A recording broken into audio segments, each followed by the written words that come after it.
po ang Love Hotline. Kasama pa rin po natin si Nanay Elsa at si Joanne. Ang mag-inang hindi lang pinag-aagawa ng isang lalaki, kundi pinaghatian pa. Nay, si Lauro ang nakaisip na tumira kayo sa iisang bahay. Tama po ba? Bakit ka pumayag? Dahil sa pagmamahal, ma'am, tiniis ko lahat. Pati yung pambagastos na sarili kong anak. Joanne, kasama niyo pa rin sa bahay ang anak mo, hindi ba? 10 taon, lalaki siya. Sino ang alam niyang asawa ni Lauro? Si nanay po. Si nanay. Nakikita ba ng anak mo na nakakasama mo si Lauro sa kwarto mo? Hindi po. Ginagawa mo ba ang lahat ng ito para makaganti sa nanay mo? Question lang. Hindi po.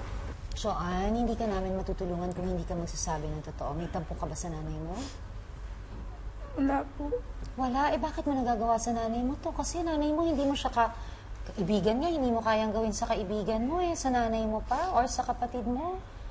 Hindi ba? Kadugo mo ito. So, ano ang nararamdaman talaga ni Joanne? Sabihin mo kay nanay ng diretso. Sige, tingnan mo siya. Para malaman niya kung ano yung nasa loob mo. Ha? Nanay, gusto ko po. Umalis na lang tayo pareho sa trabaho natin para wala na pong away. Kasi kung gusto mo pong iwanan ko si Laro, iwanan ko na lang po para sa iyo. Mapatawad niyo na lang po ako. Maghahanap ako ng trabaho para sa ating lahat. Yung mo isang lalaki, pinag-aagawan natin. Ano bang mayroon kay Lauro? Hanggang pera lang pinaglalabanan natin araw-araw. Nanay, magiging totoo lang po ako sa inyo. Bakit ganito ang sitwasyon ni Joanne ngayon? Kayo po kasi ang nag-introduce sa kanya. Respeto po sa sarili, respeto sa inyo ng mga anak nyo, at respeto po sa inyo ng apo ninyo.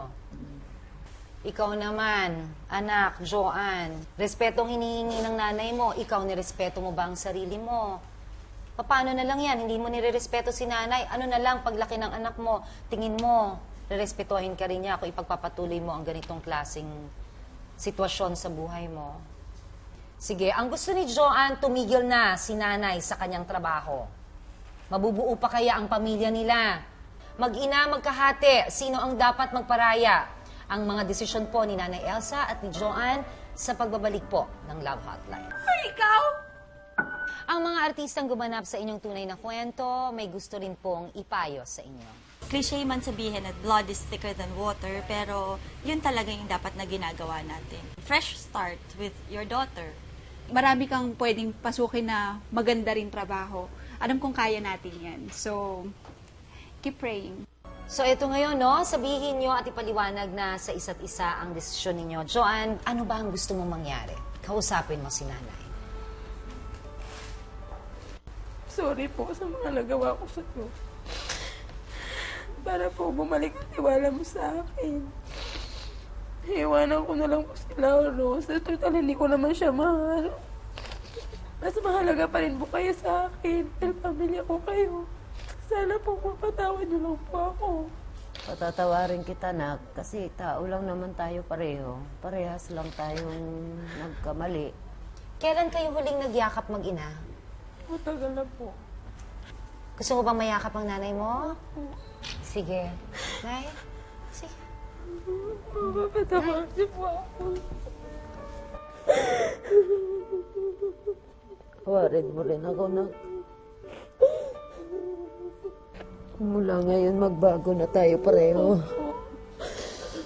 Para sa anak mo, para sa kapatid mo.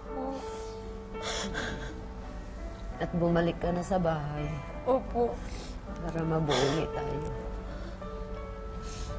Love you, nak. Love you po. Joanne, maraming salamat sa'yo. Ha? Maraming salamat sa pagiging honest mo. Ha? Nanay, maraming salamat po sa pagtitiwala niyo sa amin. Good luck po and God bless. Mga kapuso, ito po ang hashtag Love Hotline hugot natin for the week.